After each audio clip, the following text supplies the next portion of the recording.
Hello everyone, welcome to Tech Sharmit. From this session, we are going to start another series for programming, which is Cobol. Okay, so from today onwards, we are going to discuss each and every topic related to Cobol. We will start from the basic topic and then step by step we will move for the advanced topics. Throughout the series, we will discuss each and every concepts related to Cobol. We will also try some basic examples initially, and then later we will understand the concepts like looping statement, conditional statement, and all the necessary file input output operation, file handling, all these programming related things we will cover throughout this series. Okay, and if you have already referred those series related to RPGLE, CLLE, so you know that we will cover each and every basic program throughout this series. So what we are supposed to do here, we are just supposed to watch session, then just you can perform the same thing on your own system, and once you are comfortable with your concepts, then you're good to start utilizing your knowledge in your projects or for whatever task you are learning this programming, you can use it for.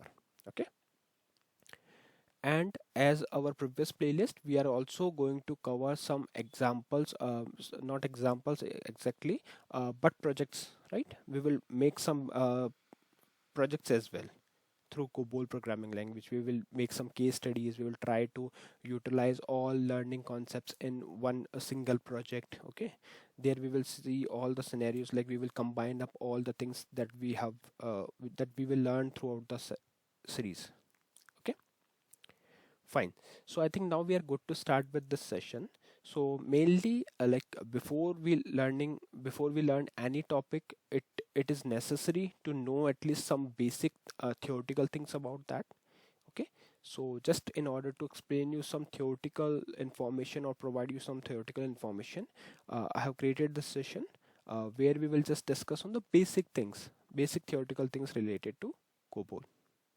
Because if you don't know what is COBOL, why we are learning COBOL, and what are the basic structure of COBOL, then I think it would be not that much of easy for you to understand the entire programming language. Because we should know at least some basic information, not the all information, but some basic information. Okay, so let's start with those discussion only. Fine. So first question that comes in our mind whenever we are learning about any programming language is, what is COBOL? Because we are learning about COBOL, so we should know about this thing. Like, what is COBOL? Why we are learning COBOL, right? So these are the two important questions. So we will start with the definition first, like what is COBOL? So I would say that COBOL is just a short form of a complete meaning. Like you can read it here. COBOL means Common Business Oriented Language. What is COBOL? Common Business Oriented Language. Sometime in an interview question, like maybe your interview ask you this question, like what is COBOL? Do you know the full form of COBOL? So we should be aware of at least this basic thing, right? That COBOL is a common business oriented language. Now further, if you read it, it is mentioned here, it is a high level programming language designed for business application. Okay, so this is COBOL is a high level programming language which was designed for the business applications. Okay, fine. Now if you read it further, it is mentioned here, it was first introduced in 1959 and has since become one of the most widely used programming languages in the world. So yes, it is a fact that although it is an old programming language, but still I would say it is the most widely used programming language in the world. You have heard many time about the COBOL, right? And still it is using, because in market nowadays there is a myth that COBOL is dead or COBOL is about to dead, but that's not a complete truth, because still there are many domains, even some government institutions are there who are still using the COBOL. Okay, and especially in the domain of banking sectors, COBOL is used widely. Okay, so you can see here it is mentioned also that particularly in the business and finance sectors. So yes, COBOL is used in finance sectors as well. Even it is mostly used in finance sector. So yeah, I think now we have basic idea about COBOL, like what is COBOL. So it's time to learn about why we are learning COBOL, because this is the very important question, like why we are learning COBOL. So there might be various scenarios where you are supposed to learn COBOL. Just assume a scenario where you are working for an organization who is dealing with finance sectors, insurance domain. Okay, so there it might be required as a project requirement that you should know about the COBOL, because you are going to deal with the banking domain sector as a IT person. Then you should have some knowledge about the COBOL. Okay, so let's read some of the advantage, or you can say some of the benefits of learning COBOL. So here you can see COBOL is known for its readability and English like syntax. So this is very common thing that you always heard whenever you are talking about COBOL, that yes, it comes with a highly readable syntax which is equivalent to your English language. Okay, normal reading English language is somehow relatable with your COBOL, making it easy for non-programmers to understand. Okay, so if someone is not having that much of programming background knowledge, then he can still learn the programming, COBOL, COBOL programming. Why? Because it comes with a English like structure or syntax. Okay, fine. Then we have, it is also highly portable. So this is also a good feature, because if your language is portable, then you can easily code some piece of your code here in one platform, and then later you can easily port it to another platform. So COBOL programs can run on different types of computers without any modification. So this is also an advantage. And if it is portable, then for sure it is also a secure language, right? That's why we are using it for the banking sectors. It is mostly used in banking and finance sector because it is secure. Okay, then we have another point. Despite its age, COBOL is still widely used in legacy system. So this is very important, because you might heard some myths in the market that COBOL is dead or COBOL is about to dead. Then you should be aware of this thing, that COBOL is still widely used in legacy system, particularly in industries such as banking, insurance, and government. Okay, because there are various government offices and institutions where COBOL is used as their primary language. Okay, where large scale mission critical application, yes, it is used, are common.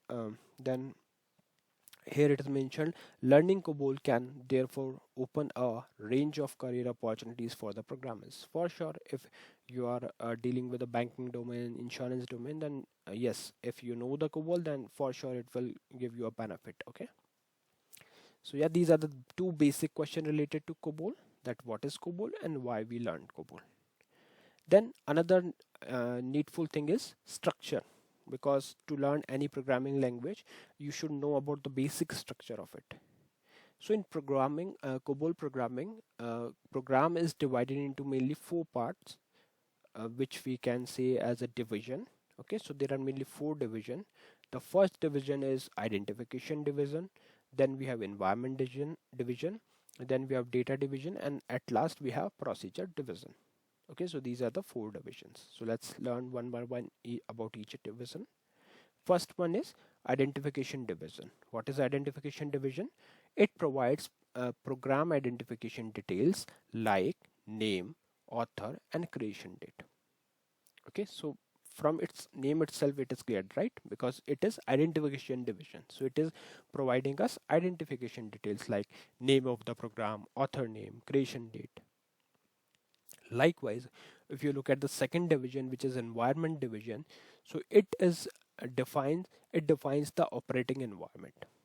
Okay, which includes hardware configuration and input output file used by the program. So this section or this division contains only the operating environment, including that includes the hardware configuration as well as input output files used by the program. Then we have data division. Now what is data division? Data division describes the data structure the program will work with, including variables, data types, and file layouts.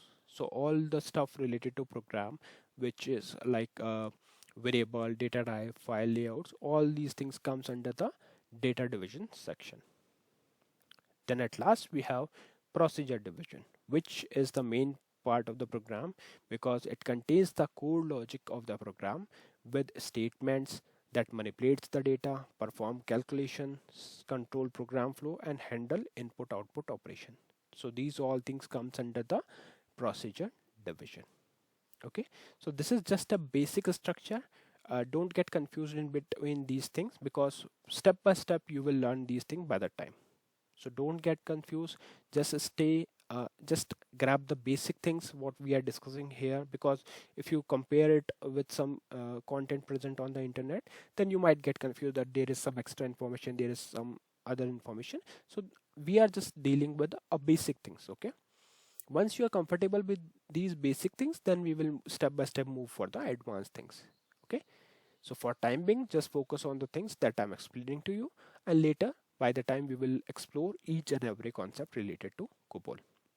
And once we are good with the Cobol thing, then we will also create one application.